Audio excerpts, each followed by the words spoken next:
Welcome to episode 4.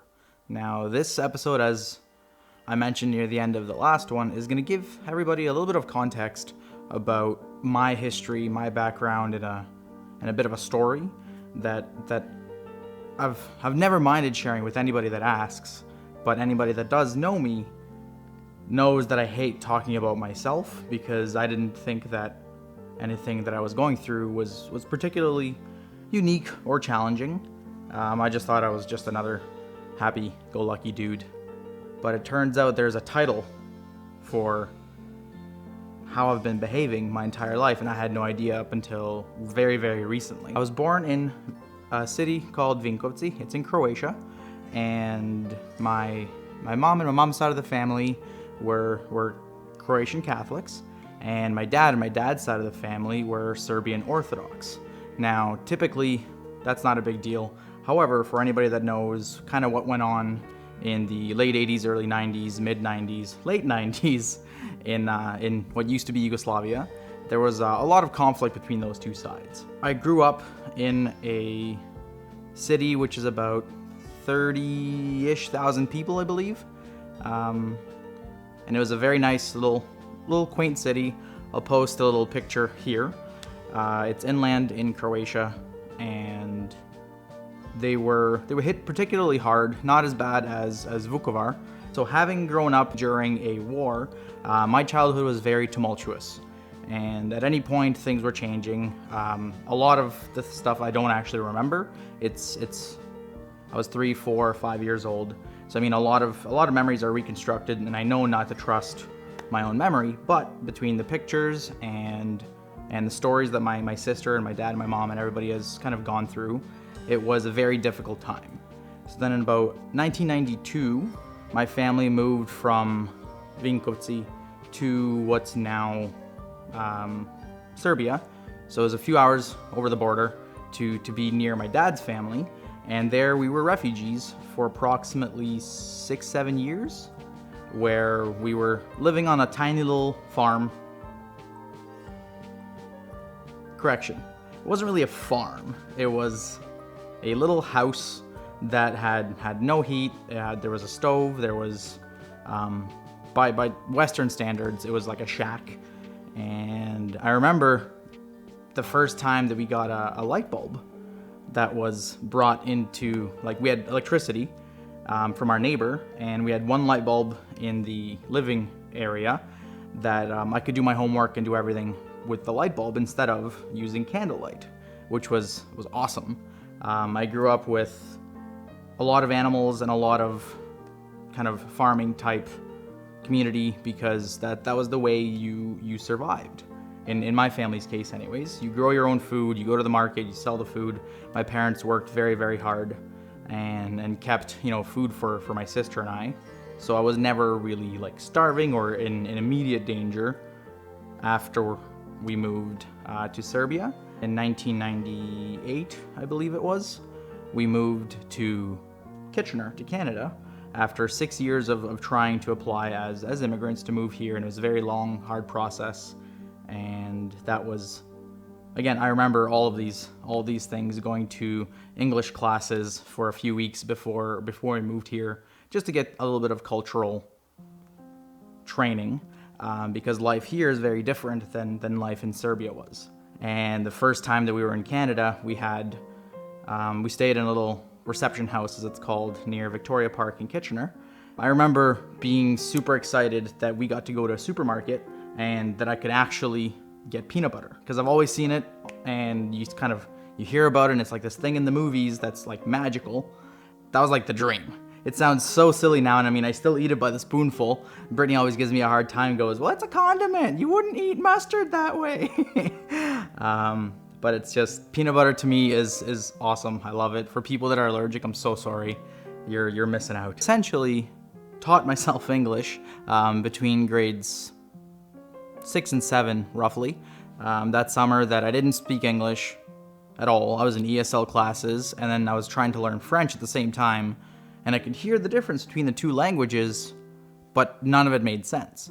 So then step 1, kind of looking back on it, was read every book I can get my hands on, hang out with any of the kids that would be friends of mine, because a lot of people weren't, kids aren't really accepting. Middle school, grade 7, grade 8 is hard enough.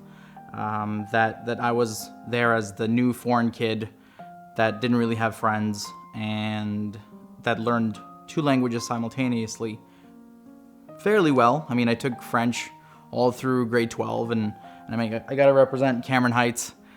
That was the high school in Kitchener that I went to, and it was phenomenal. That's really where I kind of solidified my personality and who I am. Having friends finally, and going through the International Baccalaureate program was a really challenging time, but I didn't see it as like stress or pressure. It was one of those things that was just so natural that I've already adapted to, living in 3 different countries and speaking 4 different languages by the age of 12, 13. That was kind of subconsciously gave me the confidence to really be that happy guy that had, no vowels in his name or 1 vowel in his name. My full name is Srđan Andrej, and I can kind of turn the accent on and off as I choose. So it really throws people for a loop when they meet me and start talking to me. I'm like, wait a minute, like, I remember one guy looked at my name tag and goes, Sean. Dude, you gave up at the S. He's like, I don't know, I panicked. So then that was kind of like my high school years. One of my best friends, Sylvester, you've seen him on the show earlier, is living with me now in Sudbury. And even just the circumstance of how I ended up here is a split-second decision that I kind of made during a phone call that Cambrian College called me, and they're like, hey, we'd like to offer you a spot in our program. Can you come this weekend for a fitness test? And I kind of said, I unless I absolutely have to, I can't. My mom just passed away this morning. So that was on the morning of June 3rd in 2011. And it was like, I can come if you need me to. And the lady that I talked to was like, oh my gosh, I'm so sorry. We had no idea. We'll arrange it later on in August, September. Like, don't worry about it. But like, would you like to be a student here? And I immediately said yes. It wasn't like a decision. It was just one of those like, oh, let's go to Sudbury. We've had friends on Manitoulin Island, and I've always loved nature. I've loved being outside, fishing, and all that stuff. But this was a very sudden change of life where my mom, who had been battling cancer for years and years and years, on and off, going back to when she was pregnant with my sister, they told her that you won't really have kids again, because I believe it started in the cervix, and 3 years later, out comes Serge. So right from day one, my life's been an uphill journey, and coming to Sudbury was no different. So being here in college, away from my dad and my sister, wasn't easy. I did have a good friend of mine, Carlos, that came up with me, also on a kind of whim, that he lived here for the first year, and we shared an apartment, and I saw a lot of personal growth within myself, that the courses I was taking were essentially preparing me and helping me grieve and go through the process of death and dying and accepting, and not being angry, not being all those things that the stages of grief usually go through, because it was a very, very challenging career. I've always loved challenges. I've always been so calm and comfortable under stressful situations, and my coworkers slowly kind of saw. They're like, hey man, like, why are you always so happy? Like, I don't know, no one's shooting at me. And they would kind of get this like bewildered look on their faces. They're like, well, what do you mean? I'm like, well, I mean, like, I'm not from here. Like, I speak English. I appear, especially up in Northern Ontario, if I say my name is Serge, they're going to be speaking French at me that I don't really know. And then I give a little bit of a background as to how I was raised and what I was going through. And then they're like, oh, it makes total sense. Like, So this is pretty much like easy mode in a video game for you. And my brain subconsciously, I guess, triggered the calm down and rationalize your problems and figure out a logical way to go through things, so that I was able to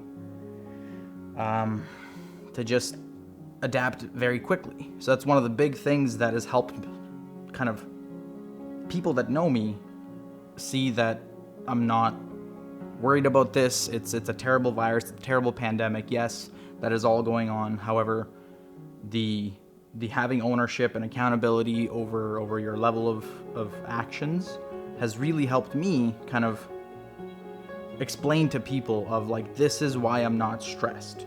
This is why I'm not freaking out. Regardless of what situation you're in, having that calm and seeing the opportunity at every step of the way that I have been living my life with is actually what stoicism is. Now, for anybody that doesn't know what that is, I'm going to post a little link here to Ryan Holiday's channel, The Daily Stoic. He's written books about it, talked to NFL teams. He's really one of the leaders in the field of stoicism when it comes to such a young audience. You know, you think that ancient Roman philosophies aren't going to be relevant in today's time, but it's actually, I think, more relevant than ever, which was part of the reason that I wanted to do this type of an episode, is that, 2,000 years ago, during the Antonine Plague, Marcus Aurelius dealt with pretty much the same type of pandemic, but way worse, just because of how poorly developed, like they didn't have modern medicine and all these things, and 5 million Romans died. So that was like at pretty much the height of the Roman Empire. He dealt with this huge catastrophe, and while a lot of the nobility left Rome, he stayed behind and led from Rome, which just kind of goes to show like what good leadership looks like, is that you're not hiding in your penthouse, you're not hiding away somewhere else, you're actually boots on the ground, so to speak, and leading with a purpose.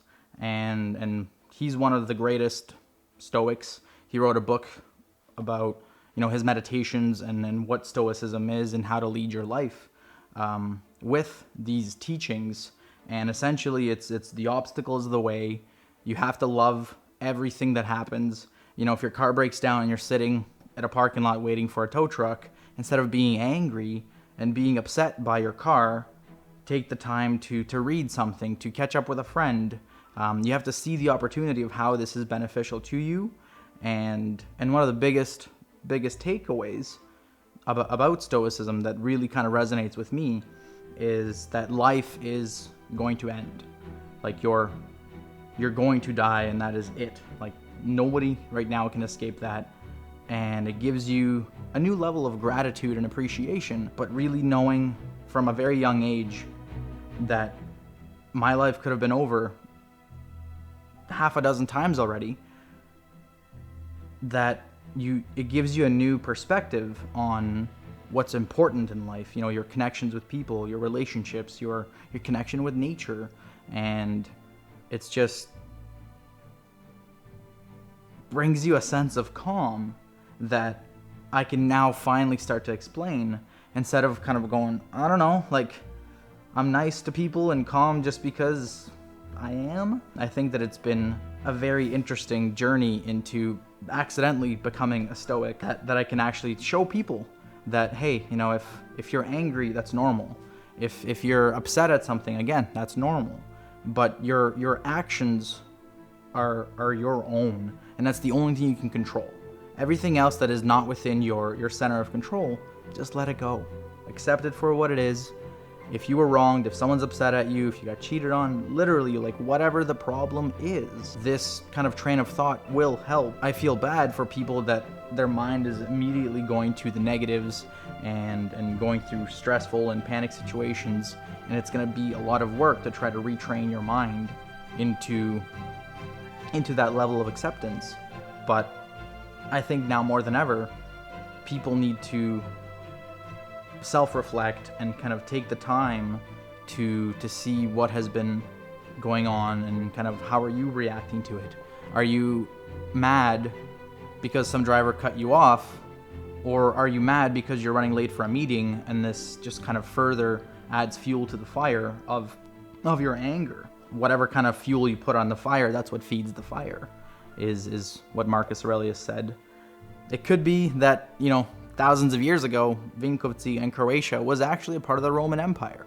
So it's like maybe genetically way, way, way back when there was some sort of connection to Rome, but I mean, who knows? I know who I am. I'm comfortable with who I am, and sharing this with everybody is kind of what I wanted to make this episode about, to just kind of understand that as things went south here, people have been asking me of like, hey, like what do you think's gonna happen? Like, you've been through some stuff. Like, where do you see this going? And my best answer is I have no idea. I have already looked at the worst case scenario, the best case scenario, and I've kind of have a range of how things could happen. At the end of the day, everybody's going through this together. I cannot stress enough to be nice to each other and to be kind to each other, because that's all really that you have left in the end of the day, is that if you're not nice, why would people treat you well? I don't know. That's all it is if you need help, ask for it. If you want people to help you, you can offer help. And hang on, English, that didn't make sense. If you want people's help, you can ask. Or if you want to help other people, you can offer. There it is. So slightly different version of Quarantine Corner today. I wanted to kind of get through this because there was an idea in my head that spiraled all night. And like I said, I'm going to try to put some pictures up of my family and kind of child surge, because that's what I've been through. It's not the best way, it's not the only way, it's just a way that my body has handled it, that my family was there. They loved me very much and supported me, and at the end of the day, that's all you have is your story and how things happened to you and what you chose to do with that challenge. It's not about blaming other things, or I didn't have the money, or I didn't have the passion, or I didn't have this or that. It's just a very strange mindset that I've never been able to explain until this whole series. And there goes the light. Well, thank you very much for tuning in. I lost a light. I'm gonna have to upgrade some equipment at some point, or just plan a little bit better, or talk less. This was a little bit more of an intimate setting, a bit more of a background story. If you have any questions, again, do not hesitate to come find me.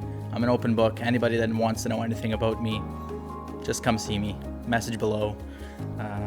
Thank you very much again for watching, and let's see if I can do the hat thing. I stuck it. 3 for 4. Woo!